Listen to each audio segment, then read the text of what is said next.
Françoise Vergès, on a cité son nom tout à l'heure, est titulaire de la chaire Global South au Collège d'études mondiales FMSH à Paris. Elle est titulaire d'un doctorat en sciences politiques de l'Université de Berkeley en Californie. Tous les diplômés ici viennent de Californie. Elle a été présidente, elle a été présidente du comité pour la mémoire et l'histoire de l'esclavage de 2009 à 2012.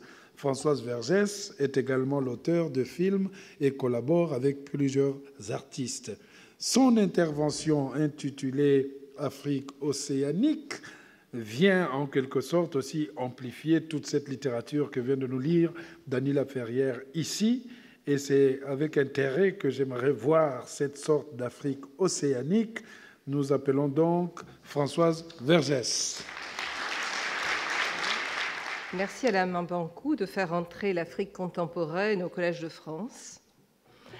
Alors, évidemment, depuis ce matin, je me dis que mon intervention est totalement à part. Je ne vais parler ni de la France, ni de l'Europe, ni des États-Unis. Donc, je vais peut-être sans doute vous décevoir. Je vais partir de la proposition d'Alain de parler et d'écrire l'Afrique aujourd'hui.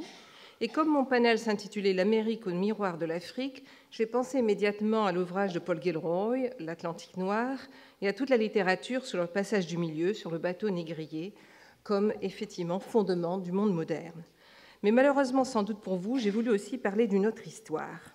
Toute une partie de mon travail s'articule autour du questionnement des frontières, celles qui sont subies, celles qui sont inventées, celles qui sont conquises, et qui tracent de manière forte un espace mental, qui trace pour nous un espace où s'écrivent nos pensées, la géographie de nos pensées. Ce qui m'intéresse, ce n'est pas seulement les frontières imposées par le colonialisme et l'impérialisme, mais aussi les frontières des États-nations postcoloniaux qui eux-mêmes reconstruisent donc des frontières. J'essaye de voir comment les frontières fabriquent de l'oubli, même celles donc des États-nations postcoloniaux. Et si vous permettez d'ailleurs une incise, à propos de la cartographie de la France noire, dont on a parlé beaucoup aujourd'hui, elle ne commence effectivement pas avec l'immigration postcoloniale, comme l'a signalé Pascal Blanchard, mais dès que l'État français se lance dans la traite et l'esclavage. Et si l'on parlait aujourd'hui de la cartographie actuelle, républicaine, postcoloniale française, elle reste une cartographie mutilée. Elle n'a pas de Kanaki, elle n'a pas de Mayotte, elle n'a pas de Martinique, de Guadeloupe et de Guyane, elle n'a pas de Réunion, qui sont organisées des terres pour être dépendantes de politiques étatiques racisées qui continuent à être développées.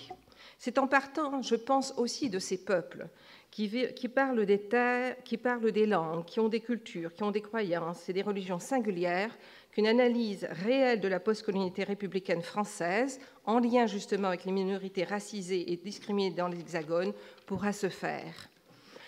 Ce que pose l'existence de la Guadeloupe, de la Martinique, de la Guyane, de Mayotte, de toutes ces terres, ce n'est pas simplement la question d'un oubli de chapitres à ajouter à l'histoire de France, mais la question de décoloniser, de dénationaliser cette histoire, de faire éclater ses frontières, ses temporalités et ses singularités.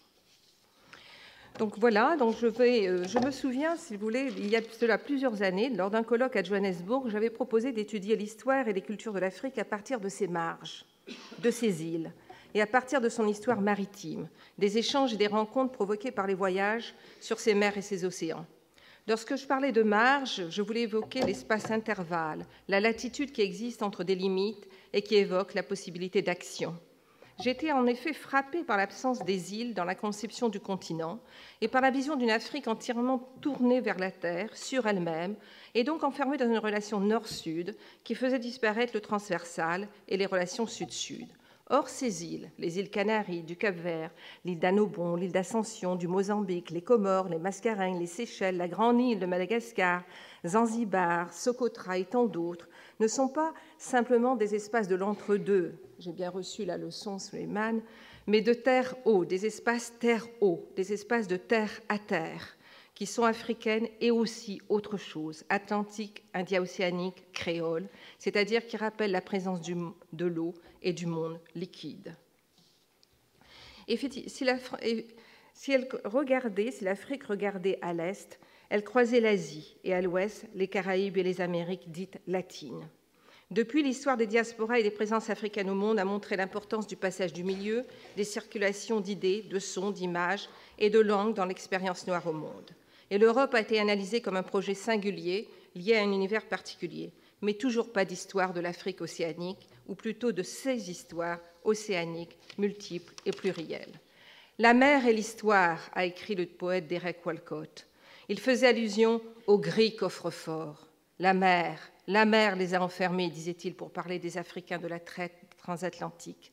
Mais ici, encore une fois, je veux évoquer d'autres histoires de l'Afrique océanique.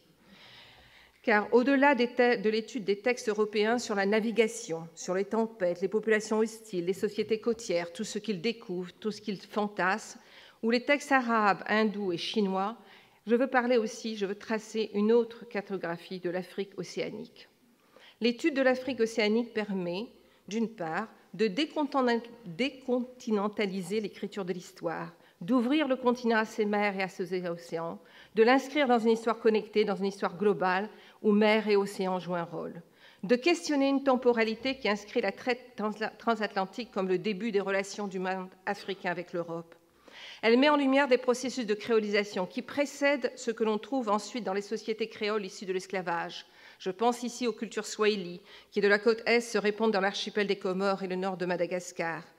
Toute société, nous rappelle Georges Ballandier, est soumise au jeu constant de l'ordre et du désordre. Les phénomènes de créolisation, au sens de rencontres conflictuelles et fécondes, sont le produit du désordre et de l'aspiration à une certaine ordonnance du monde. Et ces processus de créolisation permettent d'étudier les traditions dans leurs impuretés. Les Afriques océaniques permettent aussi le décentrement du regard historique, une autre histoire anthropologique qui ne se situe pas dans un face-à-face nord-sud, mais où les axes transversaux sont étudiés. Elle signale l'existence de techniques de navigation, d'architecture maritime, de peuples de l'eau dans le monde africain. Elle signale l'existence de cultures de franges, ces cultures qui ont été diffusées par les marins, les pèlerins et les marchands dans les sociétés côtières. Elle permet d'évoquer les déesses de la mer et les esprits de l'eau, si importants dans les rituels et les cultures. Elle redonne à l'Afrique une histoire de contact avec les mondes asiatiques qui précèdent de loin le contact avec la colonisation européenne. Il est impossible ici de retracer la richesse de l'Afrique océanique. Je ne vais faire simplement quelques rappels. L'histoire maritime de l'Égypte, la traversée au XIVe siècle de la mer Rouge par le roi Mansa Kankou Moussa se rendant à la Mecque, l'histoire d'en bas, des pirates, des marins, des villes portuaires, les échanges commerciaux avec le nord de la Méditerranée, avec les pays qu'on appelle aujourd'hui les pays du Golfe, avec l'Inde. Évoquer les liens de ces routes maritimes avec les routes de la soie, avec l'Asie de l'Est, l'Indonésie et la Chine. Évoquer les noms de ces grandes villes-ports africaines, véritables cités-États où le commerce était libre, Kilwa, Sofala, Manda, Lamou, Mogadiscio, et leurs liens avec les villes d'Aden, d'Ormuz, de Julfar, de Muscat, de Surat, de Kolsikode et de Malacca. Évoquer les innombrables réseaux qui se créent dans les mondes maritimes, musulmans, arméniens, juifs. Évoquer les voyages successifs de l'amiral chinois Zheng He vers l'Afrique de l'Est. Et rappeler que dès le XIVe siècle, les pays de l'Afrique de l'Est échangent leurs produits contre des cotons asiatiques, des perles, de la porcelaine chinoise, de la poterie musulmane, et qu'en 1500, le coton indien pénétrait jusqu'en Éthiopie et dans les autres pays d'Afrique de l'Est. La mer et l'océan ont ensuite évidemment compté dans l'histoire de la traite, du colonialisme et de l'impérialisme. C'est par bateau que furent déportés les captifs. C'est par bateau qu'arrivèrent les armes qui ravagèrent le continent. C'est de bateau que les troupes coloniales débarquèrent. C'est par bateau que les richesses de l'Afrique furent exportées vers l'Europe. Mais ce fut aussi l'histoire d'épopées des mers, d'esclaves devenus libres venant d'Afrique, d'échanges d'idées de liberté, de sons, de poèmes et de langues. La première vague de décolonisation a eu pourtant pour but de se réapproprier la terre, de réaffirmer la souveraineté sur la terre natale, identifiée comme source de la vie, de l'identité et de la nation. Ce biais nous a conduit à négliger l'Afrique océanique. Notre tendance à considérer la terre comme le seul lieu des échanges, des conflits et des tensions nous a fait oublier l'histoire des mers et des océans, des enjeux environnementaux, économiques, militaires, scientifiques et culturels. Et nous avons laissé l'histoire des mers aux hommes et aux militaires blancs.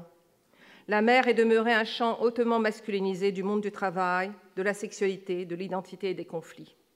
Pourtant, les mers sont toujours aussi importantes à notre compréhension du monde et de la globalisation néolibérale. Et nous assistons à un nouvel âge du monde des mers, un espace toujours dominé par l'alliance entre l'armée et la science. Pardon.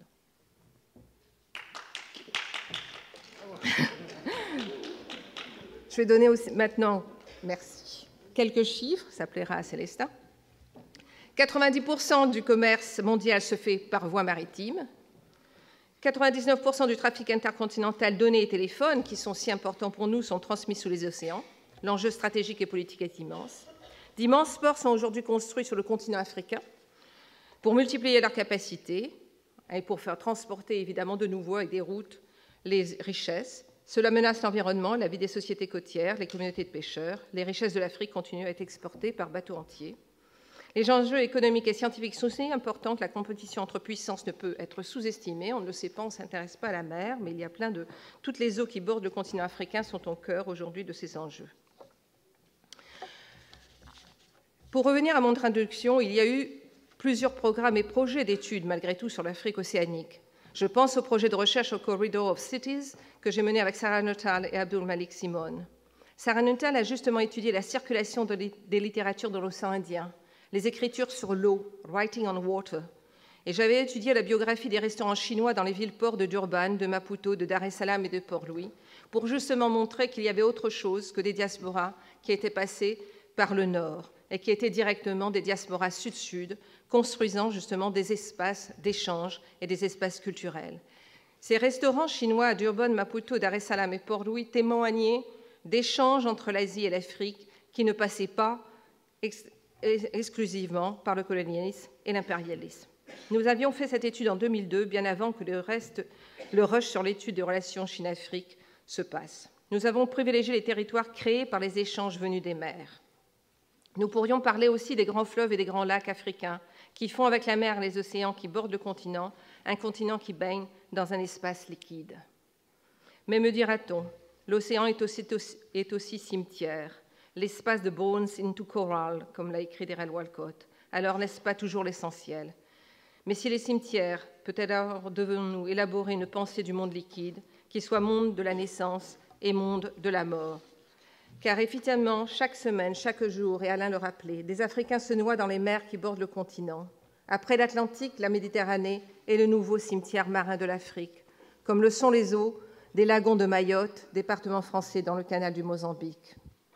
Mais il y a aussi toujours d'autres histoires, celles des Africains qui retrouvent la mer, qui se glissent comme des petits poissons dans les eaux glacées du capitalisme global.